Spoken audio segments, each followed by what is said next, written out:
Pour ceux qui connaissent un peu la Bourgogne, ils connaissent cette église. L'église qui avait auparavant un clocher, qui a été démoli pendant la guerre de 70 par un boulet allemand. Absolument. Hein, Et puis qui était refait en clocher carré. en clocher carré. Voilà. Il n'y en a pas beaucoup en Bourgogne. Il n'y en a pas beaucoup, donc c'est un indice pour ceux qui connaissent un peu notre pays. On est à Pommard.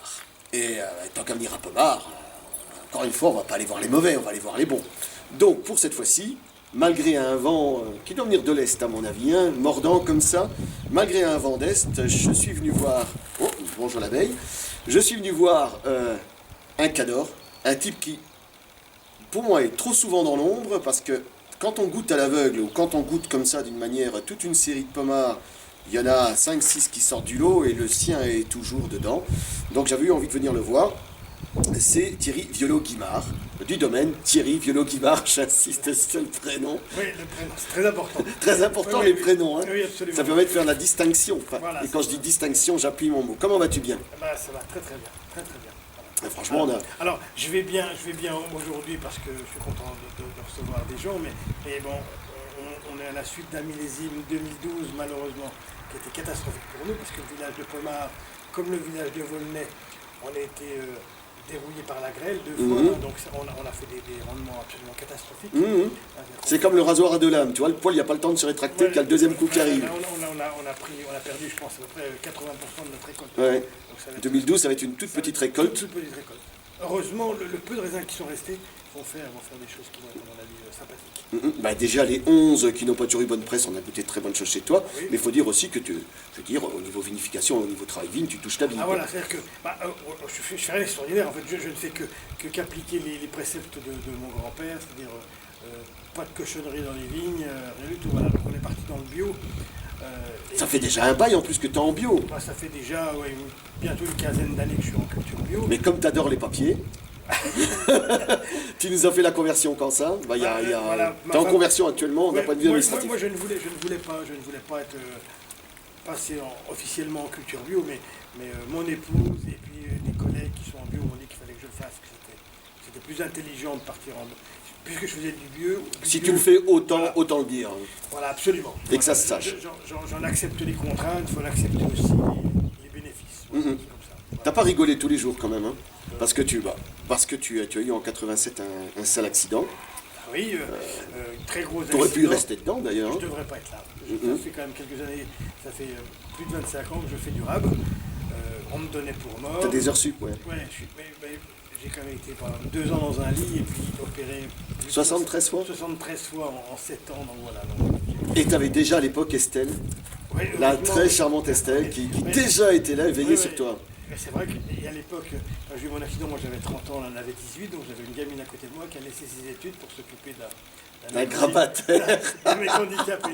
Non, handicapé. Non. Encore aujourd'hui, elle est toujours là, elle s'occupe de la partie administrative, les chambres d'hôtes. Oui, c'est-à-dire que- C'est un peu ton éminence grise. Bah, Hein. c'est-à-dire que quand elle a fini de s'occuper de la maison, des chambres d'hôtes, de la gestion de l'entreprise, elle n'a pas grand-chose à foutre, quoi. Donc, Si elle nous entend. Non, Non, non, c'est ton non, éminence non, grise et oui, tu es d'accord que c'est oui. vraiment, c'est la raison du domaine, c'est une manne, c'est un peu comment je dire, une âme qui veille sur les bonnes choses. J'ai eu une chance extraordinaire d'avoir cette personne-là comme épouse. Je suis vraiment très chanceux. Bon, c'est vrai que je suis un garçon un peu extraordinaire, mais je blague. Non mais c'est vrai que tu es un type extraordinaire parce qu'en plus quand on discute avec toi, quand on regarde ta vigne, ben, notamment c'est toi qui l'as fait derrière, il n'y a rien de vraiment extraordinaire, il y a de l'herbe donc les désherbants sont proscrits, tu es très sensible je pense à la complantation, tu n'aimes pas avoir des trous dans tes vignes. Et non, donc ça veut dire que chaque année on remplace les pieds qui sont morts de maladie ou surtout d'accidents de charrue. Comme mes vignes sont essentiellement des vieilles vignes, voire des très vieilles vignes, donc Ouais, tu fais de l'intercept donc... à peine touché à cep qu'on le casse, donc il faut remplacer, quoi.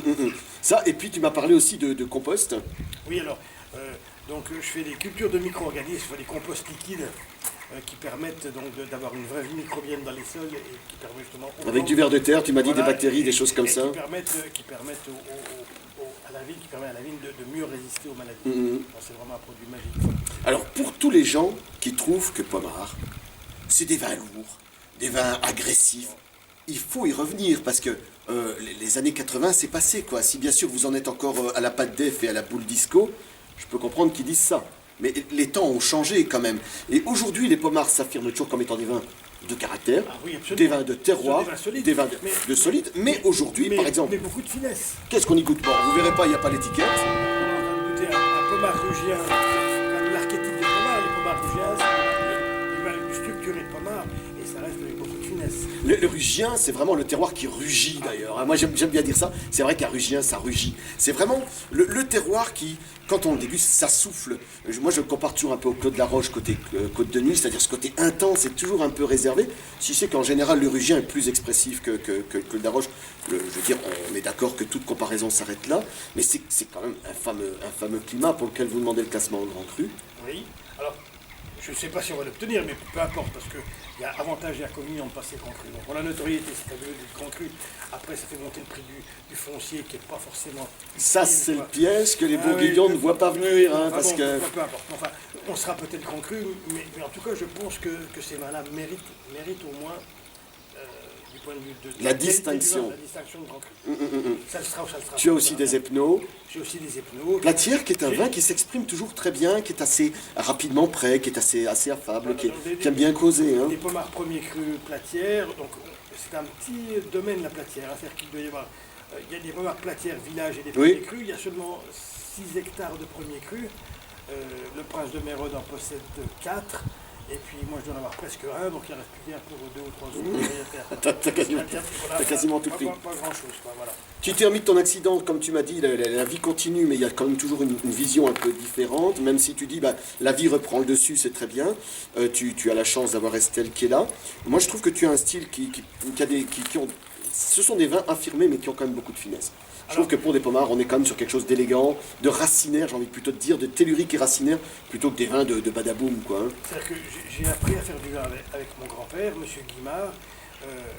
On n'a jamais cherché à extraire et à trouver les côtés durs des pinots noirs, alors que on fait des choses dans la finesse. On fait un éraflage total. Il y a des gens qui ne font pas d'éraflage, mais les rafles, pour moi, ont des tanins herbacés, que je n'aime pas, donc je les supprime. Et puis on ne fait pas des cuvaisons ou des pigeages outranciers, rien du tout, quoi. On fait des choses très très simples. Intelligente, réfléchie, Mais simplement, instinctive. Il n'y a pas de secret de vinification. Dès l'instant où on commence à parler de secret de vinification, ça veut dire qu'on fait peut-être des choses pas forcément très nettes, quoi. Hein. Il y a tellement de progrès de On est plus à l'écoute du raisin qu'à l'écoute de soi-même. Voilà, c'est ça. Ouais. Donc, après, les gens travaillent avec des levures ou des techniques particulières D'osmose, de vinification, conneries comme ça. voilà, qui ne m'intéressent pas du tout. Non, mais enfin, Je fais les choses, mais je ne fais rien d'extraordinaire. Quoi. tu fais fermenter des jus de fruits. Absolument. Voilà, ouais.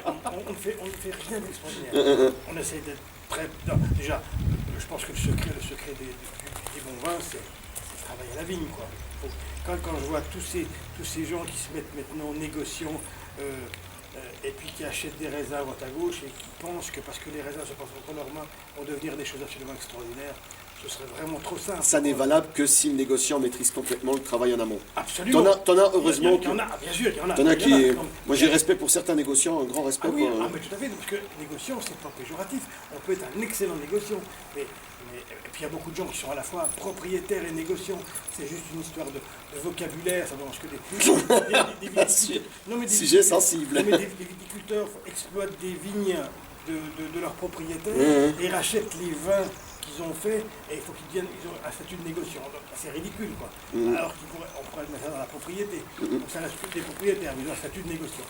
Et il y a plein de gens aussi qui font plus de vignes et puis qui ont des négoces et qui achètent des raisins à droite à gauche et qui sont persuadés que... En plus, comme il y a beaucoup de demandes aujourd'hui, la demande dépasse l'offre. Bien sûr. Tu sais aussi bien que moi que c'est la porte ouverte à pas mal de. Voilà.